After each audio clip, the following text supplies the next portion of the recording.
Hey Clint, lovely to see you again. YouTube. They're running Yeah, for sixth day this month, so Yes, yeah, yes. finally. We are 8 units, 8 units left. Yeah, Go, go, go. yeah. So my question is regarding like sales. Yeah, like raw sales. And I know that you had.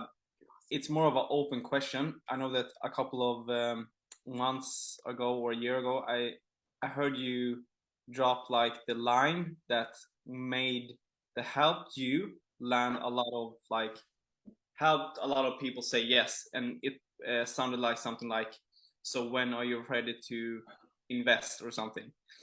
And I love that line. So I'm just thinking like just around sales and everything. What have you found in your journey, and specifically maybe in the beginning when you were doing like directs all the time? What did you find in the sales process with like follow up and stuff like that that really helped to land the people? So it's more of an open question if you can talk around that. Yeah. So it's when are you ready to get started? When you're ready to get started, yeah. Yeah. So when we first got into the online platform using GAZ, I remember, because Christy and I we done a couple of posts. We had a bunch of people get started, and they had like coaches that would do these calls. Like it's like a DBS now. They used to call them coaches, but they were like super flaky, just like horrendous. They just wouldn't show up for calls, and it was a shit show. So I was like, we need to do our own calls. And so I was like, I think I saw a training in the platform on how to do these calls. And it was a training with Matt Jeng and Julian Sherman. And I was like, all right, cool. I had some calls booked the next day, right, on the Monday. So I'm like, Sunday night, I've penciled out Sunday. I said, babe, like, no, actually, no, we were in like full production mode back then. We didn't have any kids, so we just work whenever we had to. I was like, I just need Sunday to, go through this training. I'm gonna sit down and, I'm gonna open up this training and go through it. Anyway, so I sat down Sunday, ready to rock and roll, open up this portal, and there was one training that went for 1 hour. And I was like, this is it, sales training. What the heck? Is that it? Anyway, so he goes on and he's explaining the sale, and he goes, this is what you say. And so, someone gets on the call, and you say, okay, cool, you got through the discovery process. They're like, yeah. You saw the offers section. They're like, yeah. You say, okay, cool. What's your goals? What do you want to create financially? And they'd say, I want to buy a boat. I want to retire my mum, like whatever the thing is. Okay, cool. What I'm hearing is you want to buy a boat and you want to retire your mum. They're like, yeah, that's it. And you're like, okay, great. When are you ready to get started? That was it. And I'm listening to this training and I'm like, come on, what else is there? And they said, that's literally it. And they said, what you'll find is most people will say, as soon as possible, yesterday, as quickly as I can, or if they have an objection, the objection will come up. And then they covered like how to handle the different objections, right? And so I'm like, nah, it can't be that easy. It cannot be that easy. Anyway, so I think I had 3 calls booked on the Monday. And anyway, super nervous, on the phone. I asked, what are their goals, this sort of stuff. I followed the script and I said, okay, when are you ready to get started? And the first person said, yesterday, let's do this, or something like that. And then I was like, what the fuck? Okay, all right. Anyway, I helped him send in the paperwork, and then I'm like, that was just a fluke, that was just a fluke. And I asked the next person, and I said, and I think I was like, when you're ready to get started, and are you thinking? It was something like, are you thinking get started with the trifecta? And then the next late, oh no, that's right. And I said, yeah, so when are you ready to get started? And they say, yes. And I say, okay, well, you thinking the trifecta. That's what I'd say next.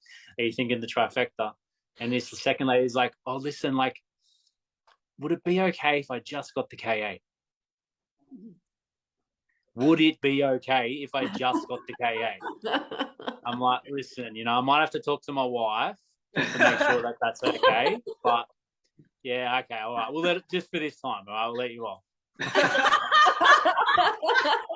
I was like, this is bullshit. And literally it was that simple. It was so simple. It was so easy.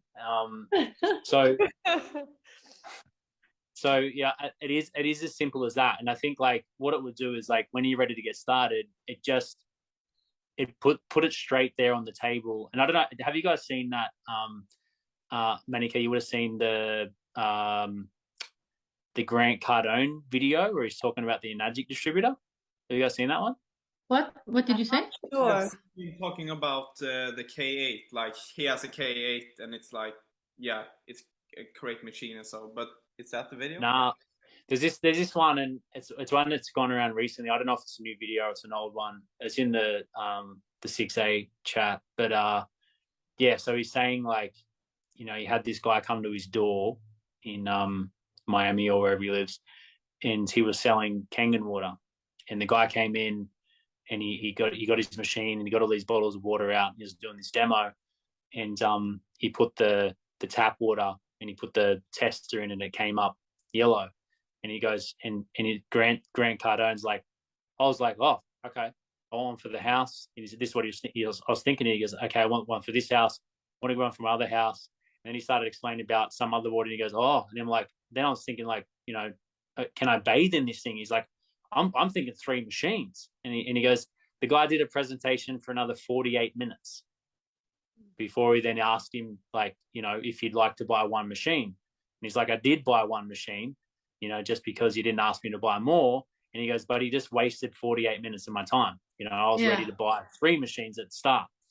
So he's using it as an example of like, you know, it's never too early to like ask for the sale. You know, do you have enough information to make a decision yet? Are you ready to get started? You know, it's sort of like, it just puts it out on the table, you know, early on in the piece, and just say, you know, with all the information that you've collected, maybe they watched a video or they've gone through the discovery process or whatever, like, are you ready to make a decision? Are you ready to get started? You know? And then if they're not, they'll say, oh, listen, you know, I just want to know more about the finance. Can you tell me about the finance? Oh, listen, like, I'm super keen, but my wife, you know, she's a little bit skeptical. How do we get her over the line? Or, you know, like, oh, I'd love to, I just got no money. Or, you know, can you tell me a little bit about the water and how it works? So it just sort of gets to the core of like where you're at. Yeah, so I think that's really powerful. And I think the other thing is just not being scared to have a go and say stuff, and just like, you know, same sort of thing, like be okay to ask for the sale. And, you know, I like the approach of being a little bit cheeky. Like, you know, it's like you have a genuine intention and a desire to help people, but you can also be a little bit playful and cheeky with it as well, and like a bit direct, and just create like a safe environment for them. And yeah, just really get to the bottom of why they really need it, why they want it, why it's important for them. And yeah, don't be afraid to ask for the sale. And I think how I've done it is just very intuitively. So when you say about following up, some people I never follow up because I don't want to follow them up. You know, people are like, well, what they might have bought, I'm like, I didn't feel the call to follow them up, so I didn't. You know, if I felt the call, I'd then followed them up. So I think always tuning into your, like, trusting your intuition, because maybe the guy that I didn't follow up, he was a douchebag anyway, and I didn't want to have him in my business, you know. So there was a reason why I didn't feel the call to following up for whatever reason, or maybe he just wasn't ready to buy, and I knew that and sensed that, and it was just going to waste my time. So, you know, I think if the desire's there and you're like, well, I want to follow this person up, you know, same thing, I might just, and I still do this these days, just randomly think of someone and I just message them. I say, hey, do you have a Kangen yet? And they're like, no, I don't. It's like, what's going on? You know, like, should we get that sorted? You know, so, so like, you know, just being direct is always good.